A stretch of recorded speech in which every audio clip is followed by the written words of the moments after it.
chocolate cake from scratch, lactose free if that's important to you. Otherwise, it's still a really good, I mean, I've never made a chocolate cake this good, and it's so easy, right? And the key is just that.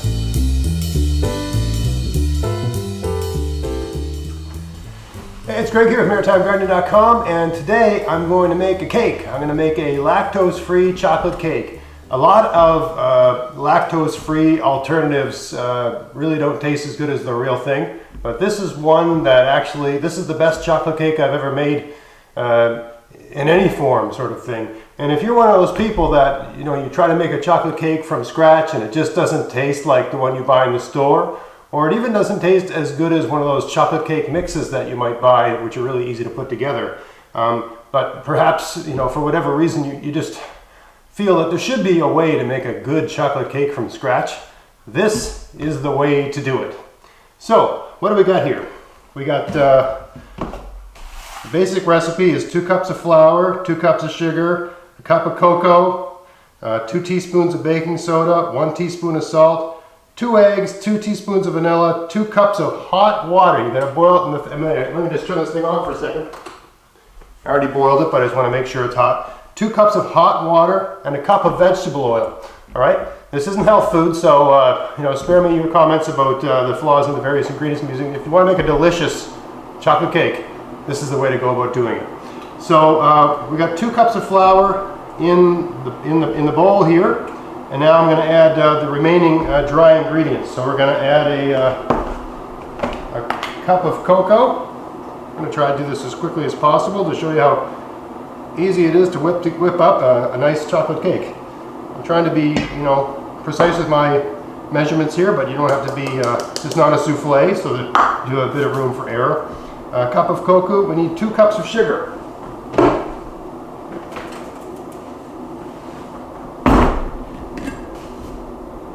Just loosen this up a little bit. 2 cups of sugar. 1,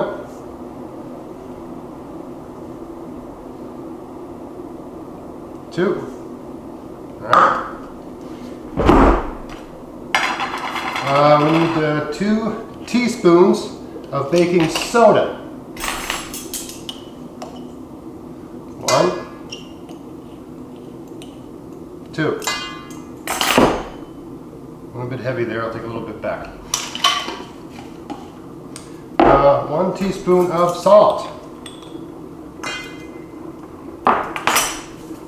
And okay, so that's our base dry ingredients. I'm going to combine these up. So the reason I haven't stirred these all up yet, I've got the baking soda in there. I want to make sure it's evenly distributed within everything. And the best way to do that is to add the baking soda with your cocoa, because you've got basically a dark brown color and then a bunch of white colors. You really can't tell when they're all mixed, but when you got the dark brown and the white, you know, you can tell when they're all mixed because the whole thing becomes one uniform color. Right, so here we are, just combining these together until, from looking at the mixture, it's all the same color brown, right? That's the idea. Takes a couple seconds.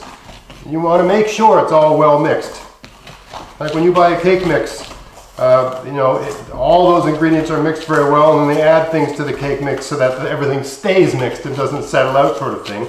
So we're just approximating that here. So we're getting it, just continuing to mix until I can't see any white strains or veins or whatever of the flour, right? I want to only see one color, brown.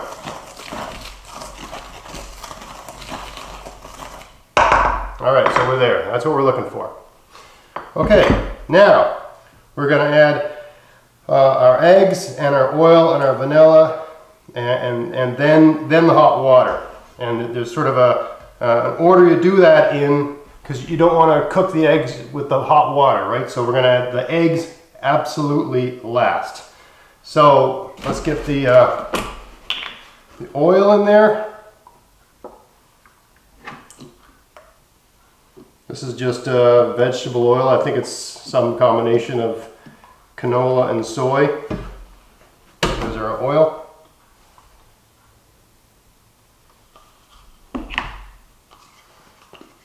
doing a bunch of baking today. So I've already done tea biscuits, and now I'm doing these, and then I'm going to do something else. You know, if you're interested in conserving your energy, the most energy that's used when you're baking is heating up the oven. Once the oven's hot, it doesn't require anywhere near as much energy to keep it hot as it does to just get it hot. So you might as well do a bunch of things, right? So I'm filming a lot of videos today to sort of, because that's the way I do things anyway, but I thought I might as well, normally I wouldn't film this, but today I thought I got the day off, I might as well do that. So we got the oil in there, and now I'm going to add the vanilla. This is just the fake vanilla, the cheap stuff. If you can afford the good stuff, you go for it, right? Alright, so there's 2 teaspoons of vanilla, vegetable oil, vanilla, alright. Now let's combine that together in with the flour.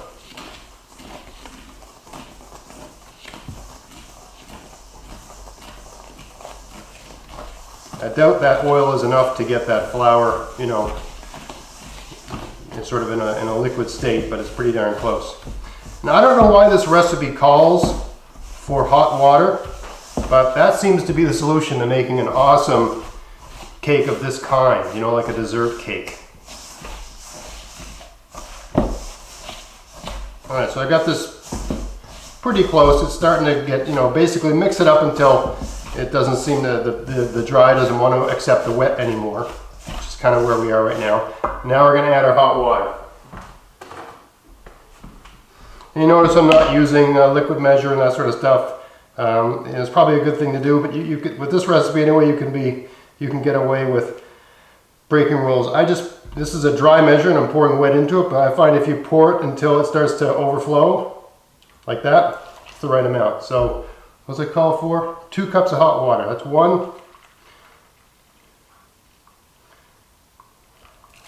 And that's 2. Now we're going to mix that up. Get everything all combined. The reason I add the eggs last is that I'm of the opinion that all the ingredients that are in this bowl, when you add the hot water to it, they draw some of the heat out of the hot water, so it's less of an intense heat that you're going to be putting the eggs into, right? That's just I don't know if that's true or not, but I think there's a certain logic there that makes sense to me, so I'm going to run with that. So here I am, I'm just mixing everything till it seems reasonably well mixed, just for about a minute. Just using this stick. You can use a spoon, you can use whatever you got. Okay, now I'm going to add the eggs. I'm going to sort of whisk them into this. So I'm going to put the stick aside, crack the eggs and put them in. They're going to sort of almost make their own little spot in here. There's the 2 eggs. So the eggs are kind of staying together. And so they're on top. They're not going into it yet. So now I can just sort of whisk them up really quickly.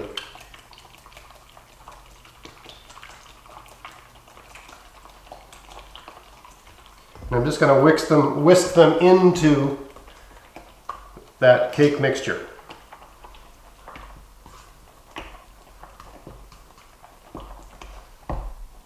Honestly, I think what happens is that the hot water just softens up and, you know, sort of, in a sense, processes the flour. So it makes it a finer flour. I mean, you're using a basic all-purpose flour, and there is a type of flour called a cake flour that's ideal for making cakes. But most of us don't have that on hand. And if you go to a grocery store, you know, you might be able to find it, but the price is a bit much. But by adding the boiling water to just the all-purpose flour, it seems to change that flour just because of its own heat, right? In a sense, it's processing the flour further. It's making the flour, softening it up, making it more fine in a sense, right? Almost like it's being pre-cooked or pre-digested or whatever. Okay, so we got that in there. I'm gonna get rid of this stick and this fork. There we go. What am I missing here? Oil, hot water, vanilla, eggs, salt, it's all in there. Okay, so now all there is to do is to just, if you were going to make a cake, you get one of those electric things that go, that sort of thing. Just take a whisk to it for about 30 seconds. Just keep combining it till you feel like it's, basically looks like you've just whipped up a cake mix. Your main point here is that every one of these ingredients is equally distributed throughout the mixture. Right? Then you're going to have the most success, the best lift, all that stuff.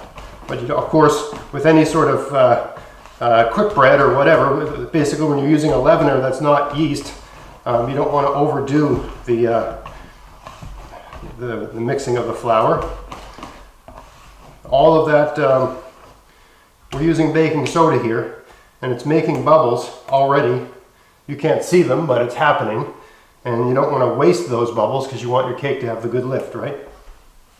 All right, so that's all done. Now we're going to put this in the pan. My favorite kind of pan for making a cake is a bundt pan. For me, a bundt pan, it's really not a cake unless it's a bundt pan. But for this particular recipe, you need a 9x12 pan or something like that, a flat pan, like you'd use for a birthday cake and that sort of stuff. I don't quite understand the physics of it all, but I've tried to cook this with a bundt pan, and maybe it's the height of it or something like that. It just doesn't rise right, and you got to cook it for an extra long time, and it dries it out, and it just doesn't come out perfectly. So you use a 9x12 pan, and it seems to work out just fine.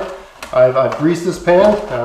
You can use whatever you. There's lots of people have different approaches to greasing up a pan, but I like using one of these barbecue things, and you just jam it in your butter and smear it around until the whole thing's shiny. Right? There's lots of different ways to do it, but that's what I like to do. So that's ready. So let's throw this in the pan. I got to do this sort of backwards because I'm on film. So throw this in. Don't waste any of that delicious cake mix. And when you've made this cake, do yourself a favor, do everyone you know a favor, and don't buy your cake icing from a store. Make your cake icing. That store-bought cake icing is just, to me anyway, garbage. I don't know why people buy it. It tastes so bad compared to homemade cake icing. And homemade cake icing is so easy to make. I mean, you don't even need a gear to make it. You can whip it up with a fork and a spoon sort of thing. To that effect, I usually don't even wash the bowl. I just use the bowl I made the cake in to make the cake icing. It works out just fine. Anything to save work. And people have really gotten away to these making their own things from scratch, and I think it's a real loss. Okay, so we got the pan, everything's in here. You put this in an oven that's been preheated to 360 for 35 minutes. Then you do a little, the toothpick test and check it out. So I'm going to put this in the oven now. I'm going to see you in 35 minutes. All right, so the timer's going off and it's time to get this cake out of the oven. So let's have a look here.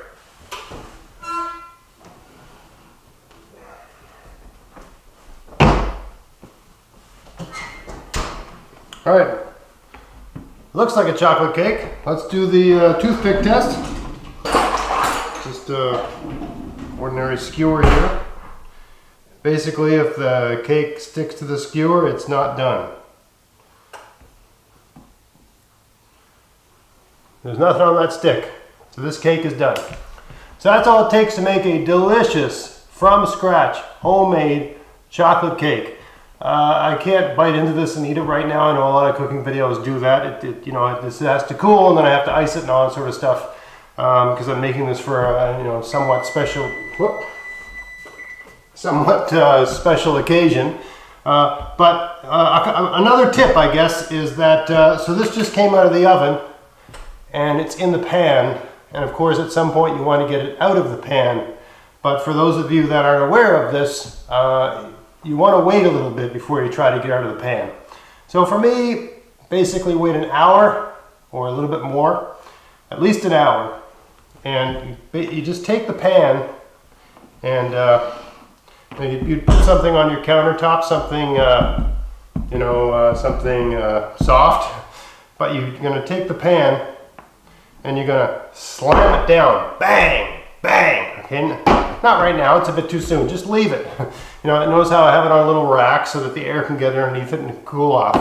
But what's gonna happen is that the metal in the pan is going to change because it's cooling down, right? Metal expands when it's heated and contracts when it cools. So the metal of the pan is going to change a little bit, and it's going to make it a lot easier to get this cake out of the pan. So wait an hour or two, and then when you want to take it out of the pan, grab it, slam it on the counter a couple times, bang, bang, bang, and then very carefully, you might want to use some sort of tool to go around the sides. Might be necessary, might not be necessary, depends on what you greased it with, how you greased it with, and the unique qualities of whatever 9 by 12 pan you chose to cook it in. But it should, just carefully, I would get a big egg lifter and just gently sort of get this thing out of the pan and onto a plate or something like that, and then you can dress it up and ice it and make it into the beautiful cake for whatever event you want. But that's the basic.